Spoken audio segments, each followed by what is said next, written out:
नमस्कार दोस्तों, इस वक्त हम विधानसभा मुंडावर में हैं। मुंडावर के सोडावास गांव में के नज़दीक जो अपना बस स्टैंड है, वहां कुछ लोग हमें मिले हैं। उनकी क्या राय है, कैसे काम हुए हैं पिछले 5-7 सालों से और कितनी संतुष्टि है नरेंद्र मोदी सरकार से। सर नमस्कार। नमस्कार जी। सर क्या क्या क्या नाम है अपना?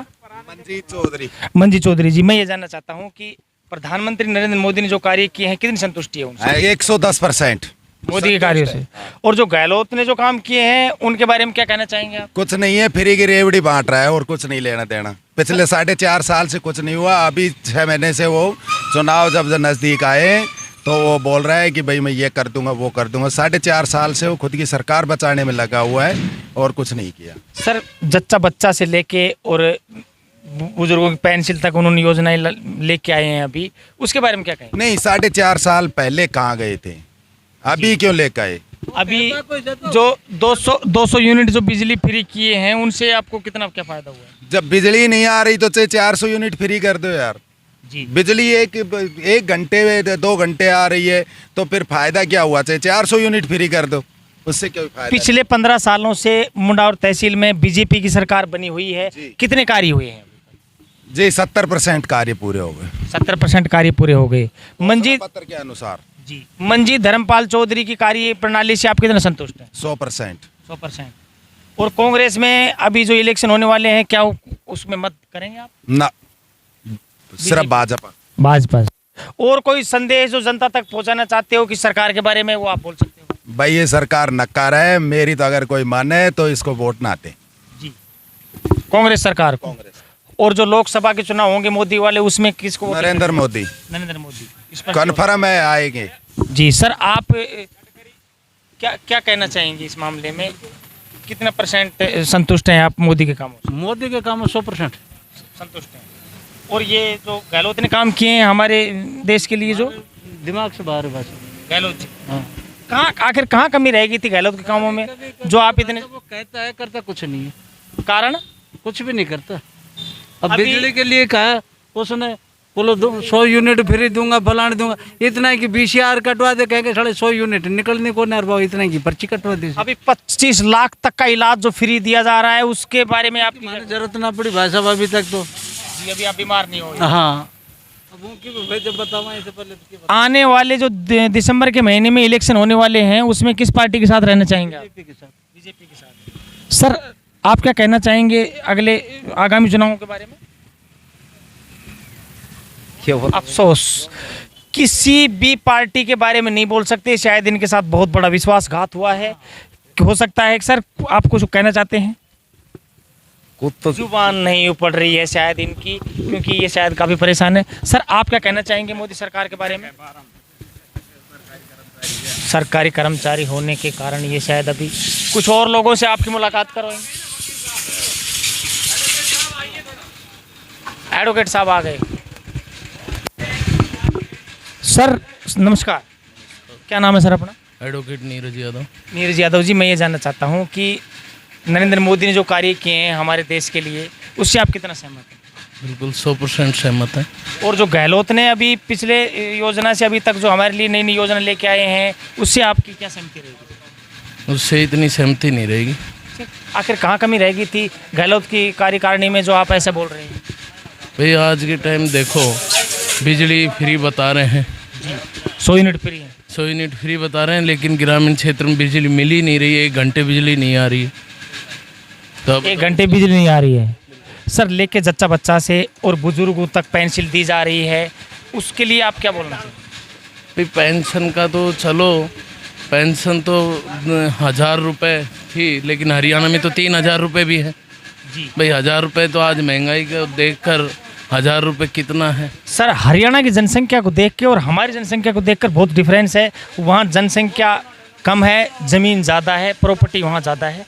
हमारे यहाँ क्या है कि जनसंख्या ज़्यादा है, वहाँ जनसंख्या कम है। देखो हरियाणा की कहने मतलब जनसंख्या भी कम है, लेकिन मानना तो ये है राजस्थान में भाई जितने संसाधन है, जैसे चाहे वो खनिज जो चाहे किसी भी टाइप के हों, जैसे मैग्नीशियम फास्फोरस या किसी भी तरीके का कोई भी खनिज निकलता हो तो राजस्थान से तो बहुत ज़्यादा बेनिफिट मिलता है, तो जनता को उसका लाभ देना चाहिए सरकार को।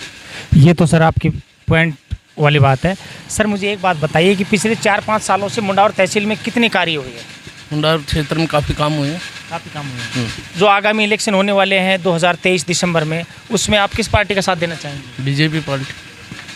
अभी जो मंजी धर्मपाल चौधरी हमारे विधायक हैं, उन्होंने कैसा काम किया है मुंडावर के लिए? बहुत अच्छा काम किया है उन्होंने, सबसे मिलजुल कर चले हैं। जैसा भी, चाहे वो रोड संबंधित रहा हो, चाहे वो बिजली संबंधित रहा हो, हर काम करवाए हैं।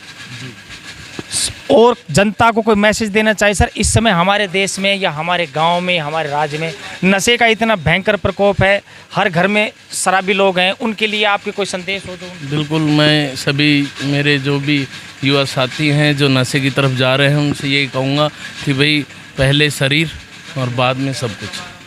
अगर आप शरीर को ही खो दोगे तो आपके साथ कुछ भी नहीं रहेगा। सर रोजगार के क्षेत्र में सरकार कहाँ तक कदम उठा पा रही है? रोजगार के क्षेत्र में कुछ नहीं कर रहा है भाई।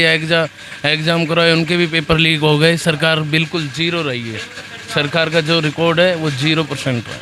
सर एग्ज़ाम के जो पेपर लीक तो अक्सर हर काफ़ी जगह हो जाते हैं, काफ़ी राज्यों में हुए हैं, तो इसका इशू क्या है? कहाँ कमी रहती है? सर ऐसा कानून बनाया जाए जिससे मतलब ये पेपर जो लीक करवा रहे हैं इनको या आजीवन कारावास या फांसी की सज़ा हो, जिससे इन पे कंट्रोल आए और जो बेरोजगार युवा हैं उनका भविष्य खराब ना हो।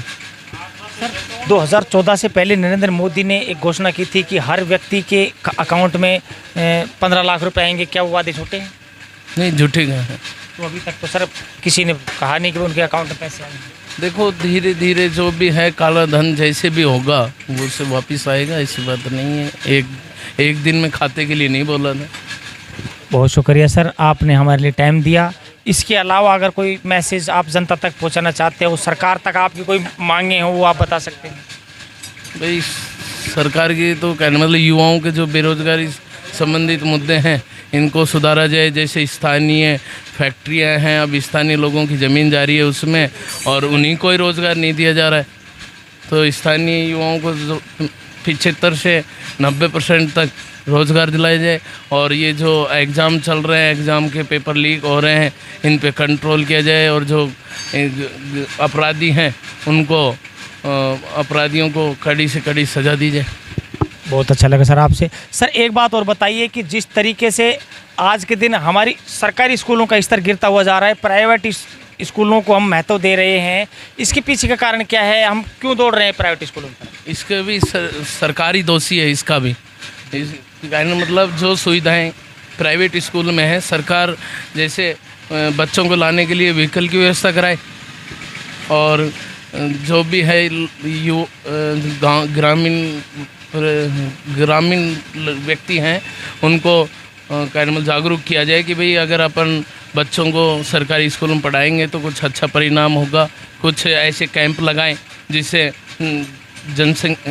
इसमें सरकारी स्कूलों में संख्या बढ़े। सर ये जो अभी नूह में घटना घटी है उस पर क्या कहना चाहेंगे आप? क्या उसमें हिंदुओं का हाथ नहीं है? नहीं, उसमें हिंदुओं का हाथ नहीं। बिट्टू बजरंगी जैसे लोगों ने वहाँ भड़काऊ बातें बोली हैं, उसके बारे में क्या कहना चाहेंगे? सर देखो, 100% तो कोई भी ठीक नहीं होता है। तो कुछ युवा साथियों से जल्दबाजी में कुछ भूल हो जाती हैं। सर बहुत अच्छा। सर आप कुछ बोलना चाहेंगे? तो सर ये थे हमारे साथ, अपना नाम? एडवोकेट नीरज यादव। इनसे मिलकर बहुत अच्छा लगा, बहुत अच्छी बातें इन्होंने बताई समाज लेवल की, तो मैं इनका आभार प्रकट करूंगा।